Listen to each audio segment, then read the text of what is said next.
मेरठ में समाजवादी पार्टी की प्रत्याशी सुनीता वर्मा घर घर जाकर चुनाव प्रचार कर रही हैं और उनके साथ पूरा संगठन एकजुट होकर लगा हुआ है चुनाव प्रचार में। जो उत्तर प्रदेश सरकार में जब समाजवादी पार्टी की सरकार थी तब जो मंत्री रहे शायद मंजूर साहब, जो किटौर से विधायक हैं, वर्तमान में वो भी ज़मीन पर उतरे हुए हैं। सर, किस तरीके का चुनाव चल रहा है और माहौल कैसा लग रहा है आपको?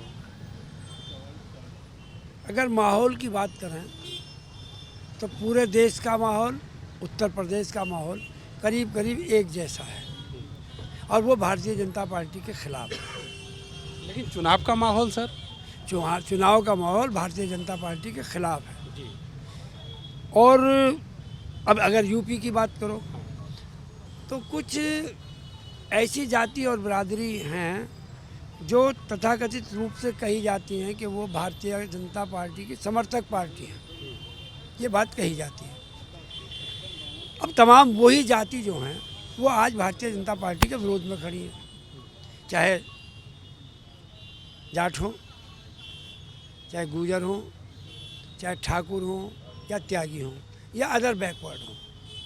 ये तमाम जाति जो आज भारतीय जनता पार्टी के खिलाफ खड़ी है। जहाँ तक माइनॉरिटी की बात है, जहाँ तक दलितों की बात है, वो कभी भारतीय जनता पार्टी के रहे नहीं।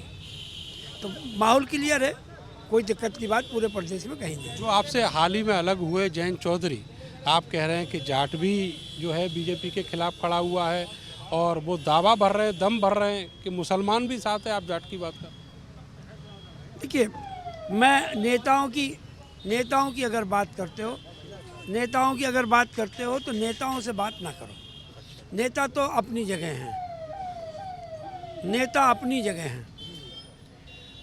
हैं अपनी जगह। मैं किसी नेता की बात नहीं कर सकता, नेताओं का अपना जनाधार है। लेकिन जो जनता की समस्याएं, जयंत जी की पिटाई, जयंत जी के लठ पड़ने, किसानों के मुद्दे, जो किसानों के मुद्दे लोकदल के थे, वो मुद्दे अपनी जगह हैं। तो इसलिए भाई वो तो गठबंधन करके 7 की जगह 2 सीट ले ली। वो तो नेता जाने के 7 की जगह 2 सीट क्यों ली हैं, क्या कारण है। लेकिन जनता के और ख़ास तौर से लोकदल के वोटर के नीचे अभी हलक से नीचे नहीं उतर रहा है फैसला। इसलिए मामला तो ठीक है, कोई दिक्कत नहीं है। पिछले चुनाव में बीएसपी आपके साथ थी, इस बार वो नहीं है। विधानसभा के चुनाव में राष्ट्रीय लोकदल भी आपके साथ थी, जो मजबूत चुनाव लड़ी, वो भी इस बार नहीं है। तो क्या लगता है कांग्रेस पार्टी के साथ आकर क्या हासिल हो? अब आप इससे अंदाज़ा लगाइए कि बहुजन समाज पार्टी का कैंडिडेट मेरठ में त्यागी हैं, मुजफ्फरनगर में प्रजापति हैं। तो आप इससे अंदाज़ा लगाओ कि ये समाज कहाँ है। और मेरठ की अगर आप बात कर रहे हो तो 2 अप्रैल किसी को भूला नहीं है। उसके जो जिन पर लाठी चार्ज हुआ, जिनको जेल भेजा गया, जिनको एनए से लगाया गया, वो योगेश वर्मा जी खुद ही चुनाव लड़ रहे हैं, उनकी पत्नी चुनाव लड़ रही। तो कहाँ चला गया दलित? तो सारा साथ में हमारे। कहाँ जो बीएसपी के साथ में गठबंधन में था दलित, आज वो समाजवादी पार्टी और वर्मा जी के साथ में हमारा दलित है, हमारे साथ है। इतना बड़ा दावा सर। आकाश आनंद भी तो आ गए अब मैदान में, तोपें छोड़ रहे हैं।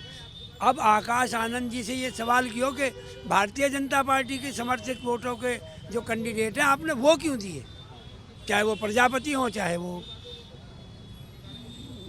यहाँ हो। क्या मिलने दो, मैं जरूर सवाल करूँगा। निश्चित रूप से सवाल करो। अच्छा ये बताओ जी, आप जो अयोध्या में माहौल था 22 जनवरी की प्राण प्रतिष्ठा वाला, और अब जो माहौल है उसमें अंतर क्या आया है? लेकिन बीजेपी ने यहाँ पर वो जो टीवी वाले राम हैं वो लाकर खड़े कर दिए।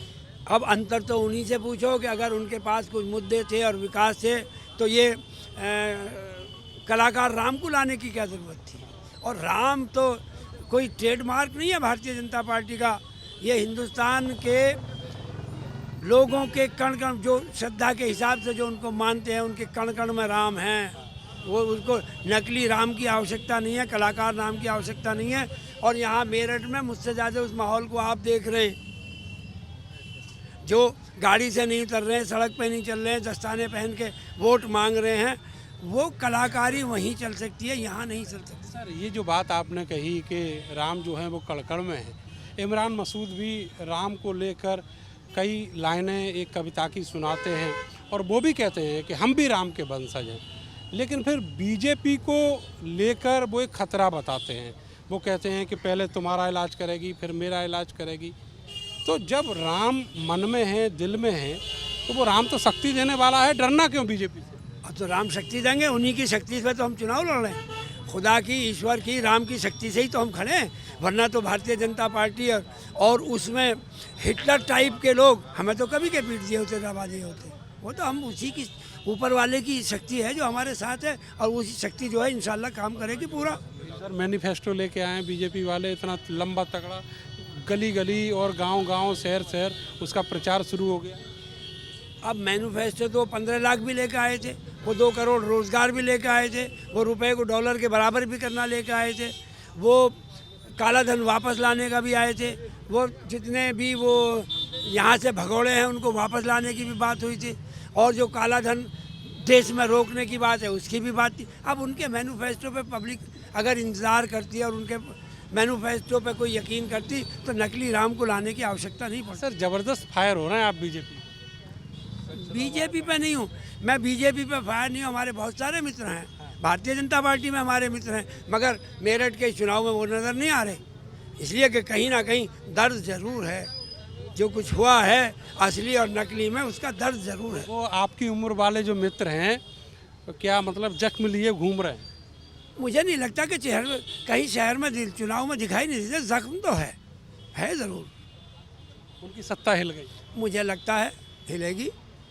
और अगर आंकड़ा बतलाऊं और आप इसको दे दो तो आंकड़ा आप हमें बता दो, दे तो हम देंगे। मैं आंकड़ा बतला रहा हूं आपको। जब हिंदुस्तान की तमाम अपोजिशन पार्टी समाजवादी पार्टी को छोड़ के कांग्रेस के गठबंधन में थी तो मात्र 23 एमपीज का बहुमत था। अब बिहार में अलग हैं, महाराष्ट्र में अलग हैं, कर्नाटका में अलग हैं, आंध्रा में अलग हैं, हरियाणा अलग, पंजाब अलग, जम्मू कश्मीर अलग। कोई जगह ऐसी नहीं है कि जो गठबंधन के साथी इनके साथ हों, और इनको भी इस बात की चिंता है। तो अब ये कोशिश करते हैं कि चाहे किसी ने कितनी भी गाली बकी हो, कितना ही बुरा कहा हो, कितना ही इनको ढोंगी और फरेबी कहा हो, सब की खुशामद कर रहे हैं। अगर मसला था और कहीं कुछ था तो गाली देने वालों को, इनको अपमानित करने लगाया क्यों? गले क्यों लगाते हैं? 400 पार वाला ये फिर क्या है? 15 लाख वाला जो है, 2 करोड़ वाला जो है, रुपया डॉलर की बराबर वाला जो है, बेरोजगारी दूर करने वाला जो है, और जितने भी मुद्दे थे वो सब के सब हावी हैं। 10 साल में अब जनता पूछ रही है कि उनका हुआ क्या। अच्छा सर, अरुण गोविल हम जहाँ खड़े हैं वहीं से 10 कदम की दूरी पर कल ये कह के गए कि जो संविधान में बदलाव की मांग है वो वक्त की ज़रूरत है। देखिए, मैं इस लड़ाई में नहीं पड़ना चाहता। अच्छा, मैं ये और आपको बता दूं, ये बात उन्होंने तब कही जब पहले बाबा साहब अम्बेडकर को माला चढ़ाई, उसके बाद ये बात। अब ये बात, ये ढोंग, ये जो ड्रामा है तो उनसे ही पूछ लो। बाबा साहब को इसलिए प्रणाम कर रहे हैं, वो संविधान के रचयिता हैं, उस कमेटी के चेयरमैन हैं, और उन्हीं के संविधान को ख़त्म करने की बात करें। अब मैं उनकी कंट्रोवर्सी में मैं कहाँ से पढ़ूँ? सर ये 400 पार वाला कहीं उसी का तो कोई प्लानिंग?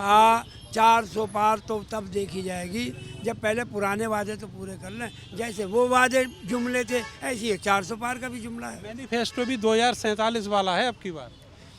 अब इसकी गारंटी इतनी लंबी 47 तक की जिंदा रहने की, ना मरने की, वो मोदी के पास गारंटी है। कौन कब तक जिंदा रहेगा, 47 तक कौन रहेगा, 22 तक कौन रहेगा, उन तक, ये मेरे पास गारंटी नहीं है। ये गारंटी तो उन्हीं, चिरंजीवी गारंटी है मोदी। मुझे लगता है ये गारंटी उन्हीं के पास है। उन्हीं से मालूम करना कि सन 47 में देश क्या होगा, विदेश क्या होगा, राष्ट्र की क्या स्थिति होगी, तब के क्या मुद्दे होंगे, ये मोदी जी को भविष्यवाणी कर सकते हैं, मैं नहीं कर सकता। सर एक आखिरी सवाल मेरा आपसे ये है कि अगर हम पहले चरण के चुनाव की बात करें, 2-3 जगह उंगली रख के बता दीजिए कौन कौन सी लेके आ रहे हैं गठबंधन? मैं तो, आप ये बतलाओ कौन सी नहीं आ रही, वो 2-3 आप बतला दो, बाकी साथ में बतला दूंगा। पहले आप बतलाओ कि ये 2 तो आपकी नहीं आ रही, फिर बाकी साथ में बतला दूंगा कि कौन कौन। मेरठ वाली आ रही है? बिजनौर वाली आ रही है। आप तो वैसे सभी बोलते चले। अब जब आप कहते हो कौन सी, आप जिसको कहो नहीं आ रही, मैं आपको कौन सी कमजोर लग रही है जिस पर बीजेपी हार रही है? अभी जब तक चुनाव का रिजल्ट सामने ना पड़ जाए, वोट ना पड़ जाए, तभी किसी का भी दावा करना मेरा जैसा आदमी नहीं कर सकता। हम अच्छी स्थिति में हैं, बढ़िया स्थिति में हैं, हमारे तमाम कैंडिडेट ठीक ठाक चुनाव। कह रहे हैं 20 तारीख तक हम ठाकुर भी मना लेंगे। नाराज है ना, नाराज हैं, आपका कहना। मैं ये वो कह रहे हैं, हाँ मान नाराज हैं, वो कह रहे हैं मना लेंगे, वो कह रहे हैं नाराज हैं, हम कह रहे हैं कि वो नहीं मानने के। ठाकुर अपनी जबान के पक्के, वो नहीं मानने के। ठाकुर जवान के पक्के होते हैं, ये बात तो सही है। तो अब ये तो मैं क्या कह सकता हूँ, वो कह जब वो ही मानने के ठाकुर नाराज है, जब वो मानने त्यागी नाराज है। ठाकुरों की बात जो पत्थर पे लकीर है। मैं ये कह रहा हूँ कि त्यागियों की बात भी, मैं भी त्यागी हूँ, त्यागियों की भी पत्थर की लकीर है, वो भी भाजपा में नहीं है आपके। तो मसला गड़बड़ है, निश्चित रूप से गड़बड़ है, गड़बड़ है। और अगर वो ये कहते हैं कि हम 5 किलो अनाज दे रहे हैं, तो हम ये कहते हैं कि 5 किलो अनाज के बदले में आप ले क्या रहे हो। मैं 5 साल के लिए रिन्यूअल भी। मैं आपको ये कह रहा हूँ, वो ले क्या रहे हैं।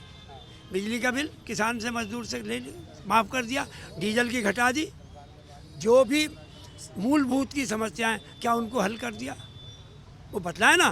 5 किलो के अनाज में उस गरीब को क्या क्या उसको झेलना पड़ रहा, क्या क्या देना, ये भी बतला दें। वो बेरोजगारी वाली बात तो सर गांव गली तक है, वो तो लोग परेशान हैं। और तो मोदी के अंधभक्त है ना, वो भी कहते हैं, नहीं, कहते हैं कि हम अंधभक्त हैं, लेकिन बेरोजगारी है। अब मुझे कुछ कहने की आवश्यकता नहीं, इसमें परिवर्तन इतना है। पहले वाले इलेक्शन में तमाम मीडिया जो है वो मोदी मोदी करती थी, अब वो खुद सवाल उठा रही है। आपके सवाल से अंदाज़ा हो गया। हमें काहे को आप मोदी मोदी वाला जमात में शामिल कर रहे हो। अच्छा, विरोध वाले में शामिल कर रहा हूँ। नहीं, विरोध वाले में भी शामिल मत करो, हम तो सबकी बात कहें, आप तो आपकी भी कहें, हम तो उनकी भी कहें, हम जनता। अभी आपने एक बात कही कि आपके भगत भी कह रहे हैं, तो मतलब आप ही की बात कह रहा हूँ कि आपके तो सभी बोल रहे हैं, मोदी मोदी नहीं बोल रहा कोई, सब हटाओ हटाओ बोल रहे हैं। आपसे जीत तो नहीं सकते, आप हमारे बुजुर्ग हैं। मैं कोई बात ऐसी कही हो जो हवाओं के विपरीत हो, जो मैंने अतिशयोक्ति वाली बात कही हो, तो भाई आप कुछ बात भी करें। मैं तो वही बात कह रहा हूँ जो आप कह रहे हो, जो आपके दिल में वो मेरे दिल में, और वही मैंने आपके कैमरे में। आप बोल नहीं सकते कैमरे पे, मैंने बोल दी। सर मैं भी तो बोल ही रहा हूँ। आप जो आप बात बोल रहे हो, मैं भी उसी का सहमत हूँ कि आपके तो भक्त भी नाराज हैं, मैं भी बोल रहा हूँ। शायद मंजूर साहब, इनसे बातों में कोई नहीं जीत सकता, और दावे भी हैं, बहुत पुराने मजे हुए पॉलिटिशियन हैं। अब देखना होगा कि ये जो सारी बातें हैं ये ज़मीन पर कितनी उतरनी है, ये चुनाव के नतीजे तय करेंगे। कैमरा सहयोगी सानू के साथ मैं नरेंद्र, भारत समाचार, मेरठ।